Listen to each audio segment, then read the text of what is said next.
लोकप्रियताबाट अत्तालिएका कतिपय तत्त्वहरूले सरकार विरुद्ध घेराबन्दी गर्ने, भ्रम छर्ने, यो वा त्यो रूपमा सरकारको कामको प्रशंसा वा चर्चाबाट जनताको ध्यान विमुख गर्ने कसरतहरू भइरहेका छन्। सरकारलाई काम गर्न नदिन विभिन्न कोणबाट भइरहेका यी हरकतहरू गलत त छन् नै, तर यो घेराबन्दीले झनै जिम्मेवार ढङ्गले सबल सक्षम भएर आन्दोलनमा अविचलित रूपमा अघि बढ्नै पर्ने कार्यभार समेत हाम्रो सामु थपिदिएको अनुभूत हुने गर्दछ। वर्तमान सरकारले गरेका लोकप्रिय र जनमुखी कामहरू बारेमा आम पार्टी पङ्क्ति र जनतामाझ व्यवस्थित प्रचार गर्न नसक्दा भ्रमपूर्ण प्रचार गर्नेहरूले ठाउँ पाएकोले सरकारबाट भएका कामहरूलाई एकीकृत माध्यमबाट जनताका बीचमा पुर्याउन सिङ्गो पार्टी एकजुट भएर लाग्न जरुरी छ।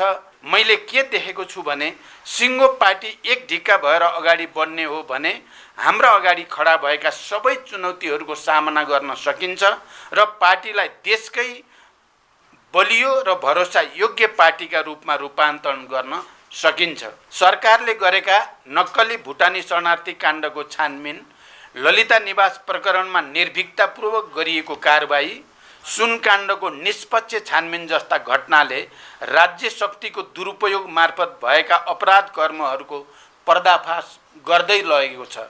लघुवित्त पीडितहरूको आन्दोलनलाई सरकारले सम्बोधन गर्न पहल गरिरहेको, इतिहासमा पहिलो पटक पाठ्यपुस्तक समयमै विद्यालयहरूमा पठाइएको, किसानहरूलाई रासायनिक मल समयमा उपलब्ध गराइएको, सरकारले चालेका जनमुखी कदमहरूले जनतामा परिवर्तनप्रति असन्तोष बढाएर सङ्घीय लोकतान्त्रिक गणतन्त्रलाई कमजोर पार्ने तथा प्रमुख राजनीतिक दल र नेताहरूलाई बदनाम गरी राष्ट्रलाई नै असफल बनाउने षड्यन्त्रहरूलाई गतिलो जवाफ दिएर जनतामा नयाँ आशा जगाउँदै लगेको छ। जनतामा अब केही हुन्छ भन्ने सकारात्मक सोचको विकास र नयाँ आशाको रक्त सञ्चार भइरहेको छ।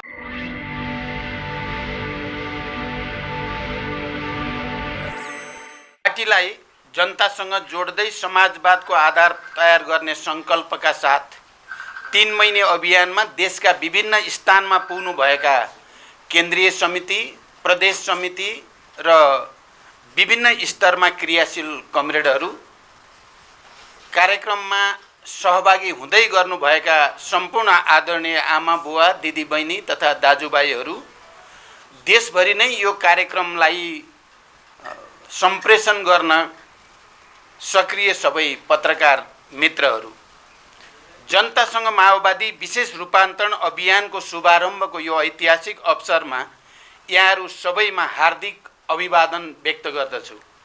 नेपाली जनताको बलिदानपूर्ण सङ्घर्षबाट प्राप्त उपलब्धिमाथि प्रहार भइरहेको र प्रतिक्रियावादी तथा पुनरुत्थानवादी शक्तिहरूले पुनः शिर उठाउने जमर्को गरिरहेको चुनौतीपूर्ण समयमा हामी यो अभियानको सुरुवात गर्न गइरहेका छौँ।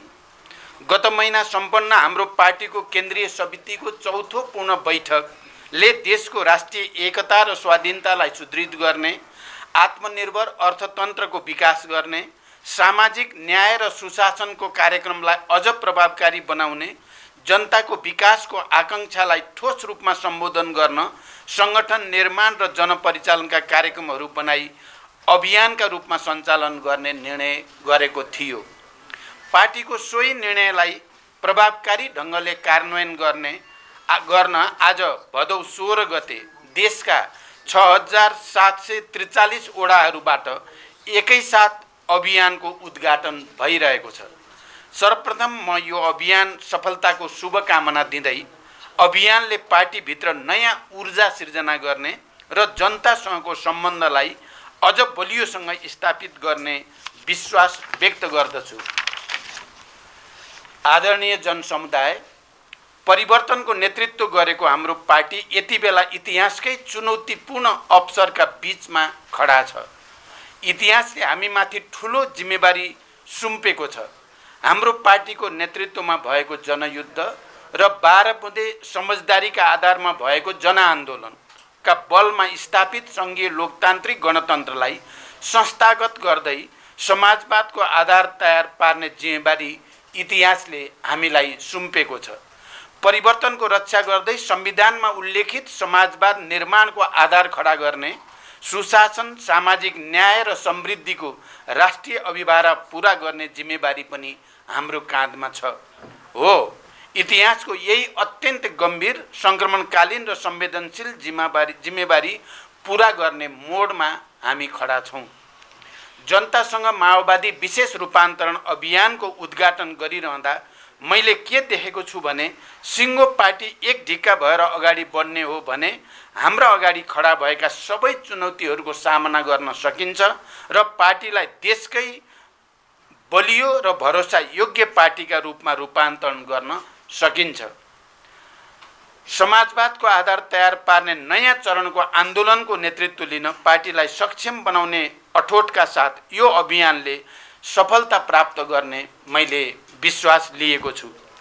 आज हामी देशका सबै ओडामा अभियानको नेतृत्व गर्दै भेला भएका छौँ। आजको दिन पार्टीको जीवनका लागि, देशको पनि उज्जवल भविष्यका लागि जनताका सपना पूरा गर्ने ऐतिहासिक दिन बनाउनु छ। आजको दिनलाई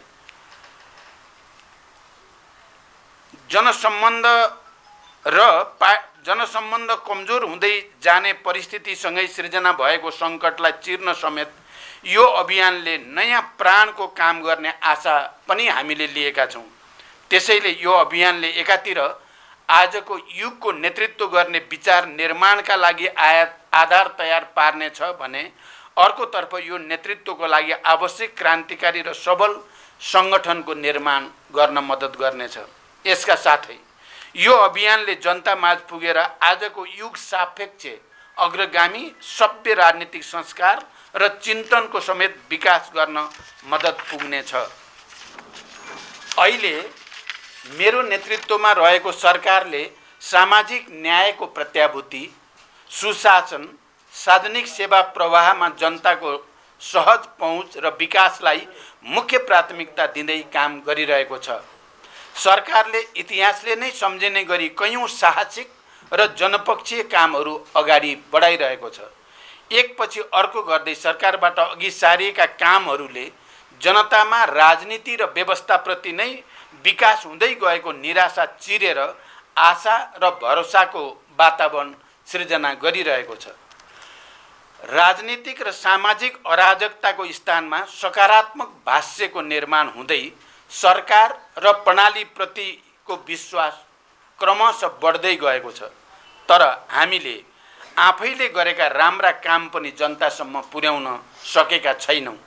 यो अभियानले सरकारका तर्फबाट भइरहेका जनपक्षीय कामहरूलाई समेत जनतामा सम्प्रेषण गर्दै सरकार र जनता बीचको एकतालाई अझ सुदृढ गर्नेछ। सरकारले गरेका नक्कली भुटानी शरणार्थी काण्डको छानबिन, ललिता निवास प्रकरणमा निर्भीकतापूर्वक गरिएको कारबाही, सुनकाण्डको निष्पक्ष छानबिन जस्ता घटनाले राज्य शक्तिको दुरुपयोग मार्फत भएका अपराध कर्महरूको पर्दाफास गर्दै लगेको छ। मिटर ब्याज पीडितहरूको पक्षमा बनाइएका कानुन, नागरिकताविहीन नेपाली नागरिकका सन्तानहरूका लागि नागरिकता ऐन निर्माण, वैदेशिक रोजगारमा रहेका र अनौपचारिक एवं स्वरोजगार क्षेत्रमा कार्यरत लाखौं श्रमजीवीहरूका लागि गरिएको योगदानमा आधारित सामाजिक सुरक्षा, राहदानी, सवारी चालक अनुमति पत्र जस्ता दैनिक सेवा प्रवाह गर्ने कार्यालयहरूमा लाग्ने अव्यवस्थित लाइन हटाउने कदम, अस्पतालमा निःशुल्क शय्याको व्यवस्थादेखि स्वास्थ्य क्षेत्रमा सुधार र सामाजिक न्यायको क्षेत्रमा गरेको पहल कदमीले सर्वत्र पार्टीको र सरकारको प्रशंसा भइरहेको छ।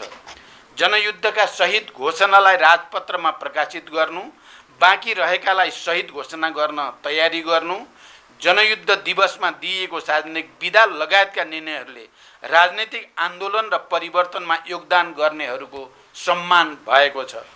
लघुवित्त पीडितहरूको आन्दोलनलाई सरकारले सम्बोधन गर्न पहल गरिरहेको, इतिहासमा पहिलो पटक पाठ्यपुस्तक समयमै विद्यालयहरूमा पठाइएको, किसानहरूलाई रासायनिक मल समयमा उपलब्ध गराइएको, विपन्न र असहायका निम्ति निःशुल्क स्वास्थ्य सेवा प्रभावकारी तुल्याइएको, आर्थिक सुधार लगायतका कामहरूले सरकारको सङ्कल्प र प्रतिबद्धता व्यवहारमा रूपान्तरण भइरहेको छ। वित्तीय तथा मौद्रिक नीतिको सन्तुलन मार्फत निजी क्षेत्रलाई समेत विश्वासमा लिई सरकारले चालेका सुधारात्मक कदमबाट अर्थतन्त्र बिस्तारै लयमा फर्किन सुरु गरेको छ। उत्पादन, उत्पादकत्व र रोजगारी वृद्धि गरी अर्थतन्त्रको पुनरुत्थान तथा उच्च र दिगो समावेशी आर्थिक वृद्धि हासिल गर्ने र समष्टिगत आर्थिक स्थायित्व कायम गरी लगानीको वातावरणमा सुधार गर्न सरकार क्रियाशील छ। नेपाल राष्ट्र बैंकले हालै प्रकाशन गरेको प्रतिवेदन अनुसार अर्थतन्त्रका सूचकाङ्कहरू सकारात्मक दिशातिर उन्मुख छन्। 2080 असार मसान्तसम्म शोधान्तर स्थिति 290 अरब 52 करोड रुपियाँले बचत रहेको छ। विदेशी विनिमय सञ्चितको गत वर्षको सोही अवधिको तुलनामा 26.6% वृद्धि भई 1539 अरब 36 करोड रुपियाँ पुगेको छ र यसले करिब 10 महिनाको वस्तु तथा सेवाको आयात धान्न पुग्ने अवस्था सृजना भएको छ। विप्रेषण आयमा रेमिटेन्समा 21.2% वृद्धि भई 1220 अरब 56 करोड पुगेको छ। जग्गाको कित्ता काट पूर्ण रूपमा खुलाउने निर्णय भएको छ र यही भाद्र 11 गते मात्रै नेपाल राष्ट्र बैंकले लचिलो बजार नीति अनुसार चालू पुँजी कर्जा सम्बन्धी मार्गदर्शन संशोधन गरेको छ र यसको पनि सकारात्मक परिणाम निक्लिँदैछ। यसबाट उद्योग व्यवसाय क्षेत्रलाई प्रत्यक्ष लाभ हुनुको साथै आन्तरिक लगानी, उत्पादन वृद्धि र बजारमा आर्थिक गतिविधि बढ्नमा सहयोग पुग्ने विश्वास गरिएको छ। यसैगरी सरकारले चालेका जनमुखी कदमहरूले जनतामा परिवर्तनप्रति असन्तोष बढाएर सङ्घीय लोकतान्त्रिक गणतन्त्रलाई कमजोर पार्ने तथा प्रमुख राजनीतिक दल र नेताहरूलाई बदनाम गरी राष्ट्रलाई नै असफल बनाउने षड्यन्त्रहरूलाई गतिलो जवाब दिएर जनतामा नयाँ आशा जगाउँदै लगेको छ। जनतामा अब केही हुन्छ भन्ने सकारात्मक सोचको विकास र नयाँ आशाको रक्त सञ्चार भइरहेको छ। यो आजको कामको परिणाम मात्र नभई नेपाली जनताको न्याय र मुक्तिको उद्देश्यमा आधारित महान जनयुद्ध र जनआन्दोलनको क्रममा खाएको मुक्ति या मृत्युको शपथ र नयाँ परिवेशमा हामीबाट गरिएको सङ्कल्पको निरन्तरता हो। अव्यक्त सङ्कल्प गरे के हुँदैन र भन्ने मान्यता आज व्यवहारमा पुष्टि हुँदै गएको छ। सुशासन, समृद्धि र सामाजिक न्यायको क्षेत्रमा वर्तमान सरकारले गरेका कामहरूले पार्टीको आन्तरिक जीवनमा देखिएका कतिपय आशंका र अविश्वासहरू पनि मेटिँदै एकतालाई सुदृढ गर्न सहयोग पुर्याएको छ। देशभरिका जनता र कमरेडहरूमा आशा र उत्साह बढ्दै गएको छ। अभियानका क्रममा यी सबै विषयहरू जनतामाझ सम्प्रेषण गर्ने र जनताका आशा, अपेक्षा, आलोचना, सुझाव र प्रतिक्रियालाई ग्रहण गर्दै सुशासन र सामाजिक न्यायका पक्षमा सरकारले चालेको अभियानलाई अझ सशक्त बनाइनेछ।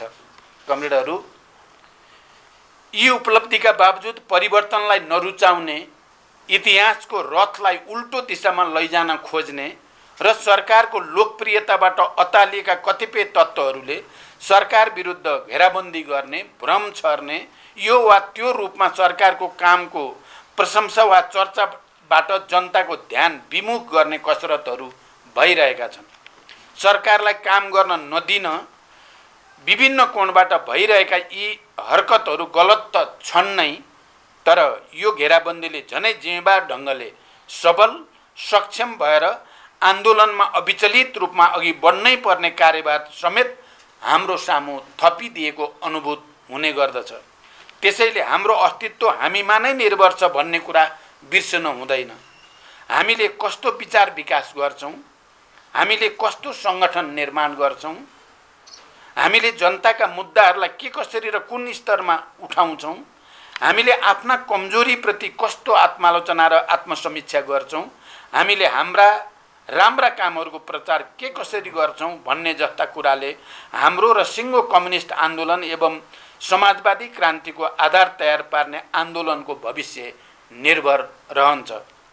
वर्तमान सरकारले गरेका लोकप्रिय र जनमुखी कामहरू बारेमा आम पार्टी पङ्क्ति र जनतामाझ व्यवस्थित प्रचार गर्न नसक्दा भ्रमपूर्ण प्रचार गर्नेहरूले ठाउँ पाएकोले सरकारबाट भएका कामहरूलाई एकीकृत माध्यमबाट जनताका बीचमा पुर्याउन सिङ्गो पार्टी एकजुट भएर लाग्न जरुरी छ र यो अभियानले त्यो कार्यभार पनि पुरा गर्नेछ। यी कामलाई जनतामाझ स्थापित गर्ने जिम्मेवारी र चुनौती समेत हाम्रो सामु छ। मैले केन्द्रीय समितिको बैठकमा समेत यो कुरामा विशेष जोड दिँदै 3 महिने अभियानका माध्यमबाट हाम्रो पार्टी 8औं महाधिवेशनको मूल स्पिरिटका आधारमा विचारको विकास, संगठन निर्माण र सांस्कृतिक रूपान्तरण गर्न सक्षम हुने विश्वास व्यक्त गरेको थिएँ। पार्टीको 8औं महाधिवेशनमा हामीले नयाँ परिस्थितिले निम्त्याएका नयाँ सङ्कटको सामना गर्न सर्वाधिक महत्त्वको कुरा वैचारिक राजनीतिक स्पष्टता कायम गर्ने निष्कर्ष हामीले निकालेका थियौँ। 8औं महाधिवेशनको दस्तावेजमा सांस्कृतिक रूपान्तरणका लागि हाम्रो आजको अवस्था सुहाउँदो सांस्कृतिक क्रान्तिको प्रक्रिया अगाडि बढाउनु पर्ने प्रस्ताव गरिएको छ। यस दृष्टिबाट समाजवादको आधार तयार पार्नका लागि निश्चित योजनासहित सबै नेता तथा कार्यकर्ताहरू जनतासँग जोडिएर उत्पादन कार्यमा सहभागी हुनुको साथै सामूहिक रूपमा विचार, संस्कृति र समाजवाद निर्माणको विषयमा गम्भीर बहस छलफलको प्रक्रियाबाट अगाडि बढ्न पनि त्यत्तिकै जरुरी छ। अभियानका क्रममा हामीले सबै जनताका घरमा पुग्ने योजना निर्माण गरेका छौँ। यसको अर्थ हामी लाखौं जनतासम्म पुग्नेछौँ, जनताका कुरा सुन्नेछौँ, जनताको सुझाव र आलोचना ग्रहण गर्नेछौँ। हिजो अत्यन्तै भीषण सङ्घर्षका कठिन क्षणमा हामीलाई जनताले विश्वास गरेर साथ दिएकै कारणले हाम्रो आन्दोलनले सफलता प्राप्त गरेको हो। आज जनतासँगको सम्बन्ध कमजोर भएको स्थिति छ, तर बिर्सनै नहुने कुरा के हो भने जनता परिवर्तनकै पक्षमा छन्। जनता समृद्धि चाहन्छन् र जनता सुशासन चाहन्छन्। अनि यो सँगै हामीले जनतालाई विश्वास दिलाउनु पर्दछ नेपाली समाजको परिवर्तन र रूपान्तरण माओवादीले नै गर्न सक्दछ। माओवादीकै नेतृत्वमा मात्रै समृद्ध नेपाल सम्भव छ।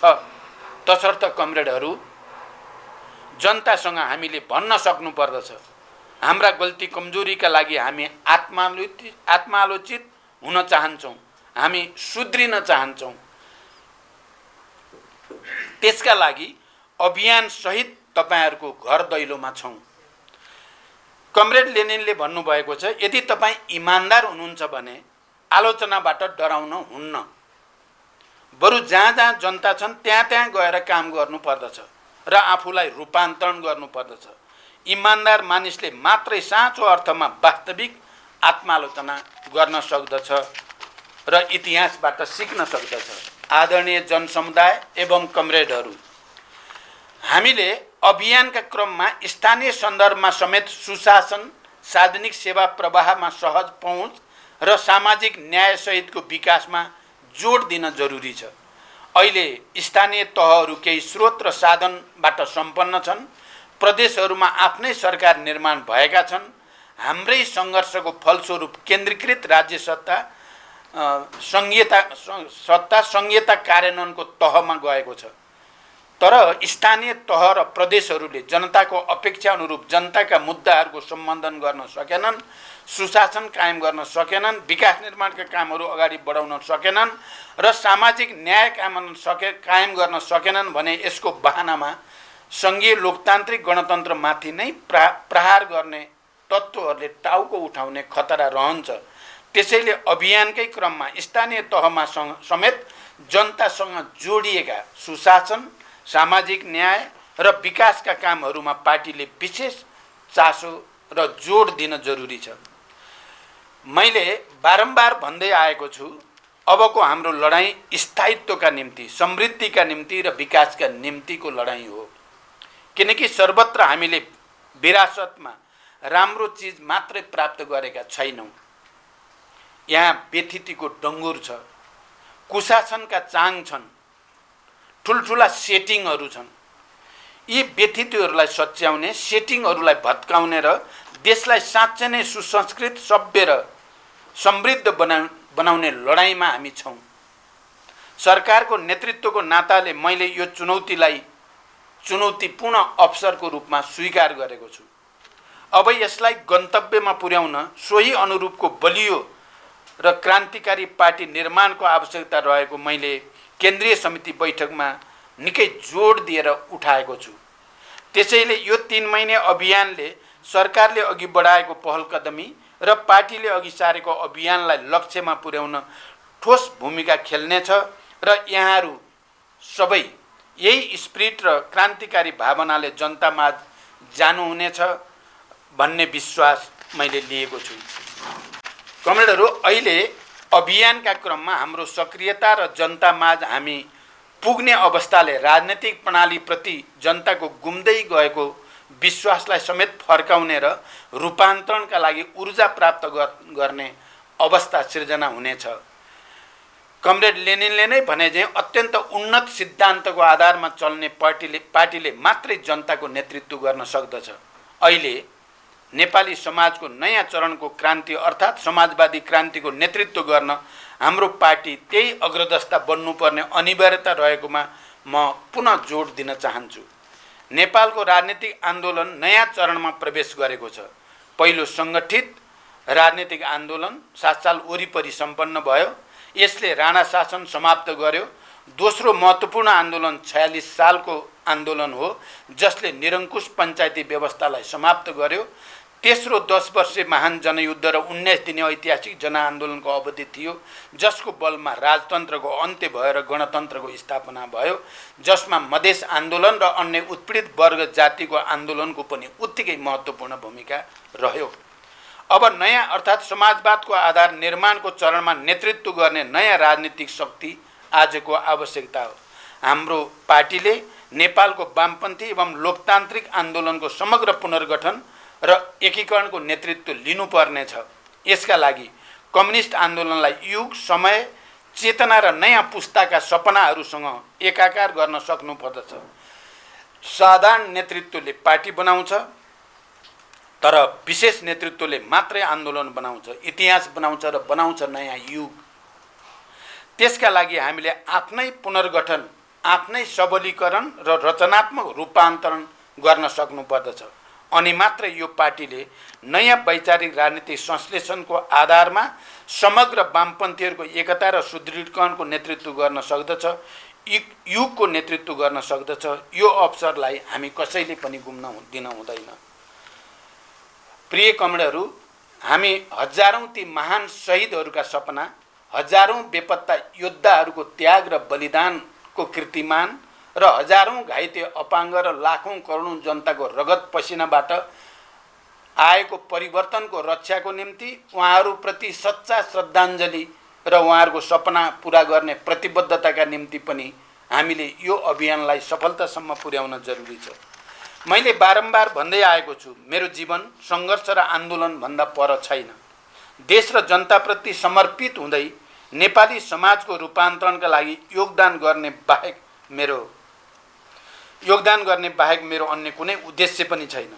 जीवनको युवा अवधिदेखि मेरो पूर्ण समय क्रान्ति, परिवर्तन र जनताको पक्षमा बित्यो। अब जनताले चाहेको सुशासन, समृद्धि र सामाजिक न्यायका क्षेत्रमा दृढतापूर्वक अगाडि बढ्ने प्रतिज्ञा मैले लिएको छु। हिजो क्रान्तिको क्षणमा होस् या आज शान्तिको क्षणमा, मेरा हरेक पाइला, हरेक क्षण, हरेक समय देश र जनताकै पक्षमा बितेका छन्।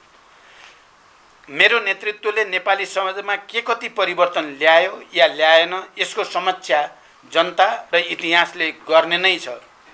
मैले यो पनि भन्ने गरेको छु, अबको मेरो बाँकी जीवन नेपाली समाजको चरित्र अनुरूप वैज्ञानिक विचारको विकास गर्दै समाजवादको आधार तयार पार्नेतर्फ केन्द्रित हुनेछ। समाजवादी क्रान्तिको तयारी गर्ने हाम्रो सङ्कल्पसँगै हाम्रो काँधमा इतिहासले एउटा ठुलो जिम्मेवारी दिएको छ। त्यसैले यो 3 महिने अभियान इतिहासले सुम्पेको त्यही जिम्मेवारीको ठोस आधार तयार पार्ने समय समेत हो। हामीले अभियान मार्फत कस्तो विचारको विकास गर्छौं, कस्तो पार्टी निर्माण गर्छौं भन्ने कुरामा हाम्रो भविष्य, हाम्रो लाखौं नेता कार्यकर्ताको भविष्य र आम नेपाली जनताको भविष्य पनि निर्भर छ। तसर्थ यो अभियानका क्रममा तपाईका हरेक पाइला, तपाईका सोच, चिन्तन, कार्यशैली, समय हामी सबैको नेपाली जनताको र विश्वका श्रमजीवी जनताको भविष्य निर्माणमा अघि बढ्नेछन् भन्ने विश्वास लिएको छु। आदरणीय जनसमुदाय, पार्टी रूपान्तरणको यो विशेष अभियानमा हामी तपाईको घर दैलोमा आउँदैछौँ। मलाई राम्रोसँग बोध छ, माओवादी आन्दोलनसँग तपाईहरूको विशेष आत्मीयता छ, विशेष अपेक्षा पनि छ र केही असन्तुष्टि पनि छ। अहिले माओवादी केन्द्रकै नेतृत्वमा सरकार बनेपछि यहाँहरूमाझ अब केही हुन्छ कि? श्रमजीवी जनताले देखेको सपना पुरा हुन्छन् कि?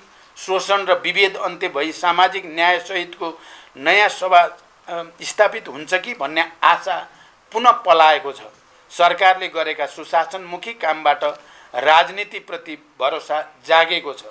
हामी वाचा गर्दछौँ, हाम्रा कदमहरू अग्रगमनबाट विचलित हुने छैनन्। जनताले देखेका सपना, जनताका अपेक्षा पुरा गर्ने दिशामा हाम्रो राजनीति र हाम्रो सङ्गठन निरन्तर गतिशील र क्रियाशील रहनेछ।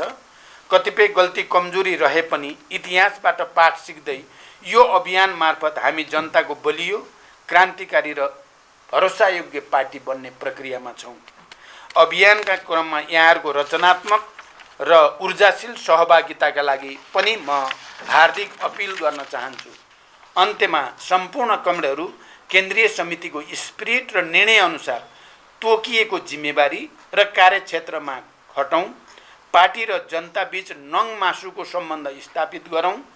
घेराबन्दी र चुनौतीहरू छिचोल्दै सकारात्मक भाष्य र सुनौलो भविष्य निर्माणमा केन्द्रित हौँ।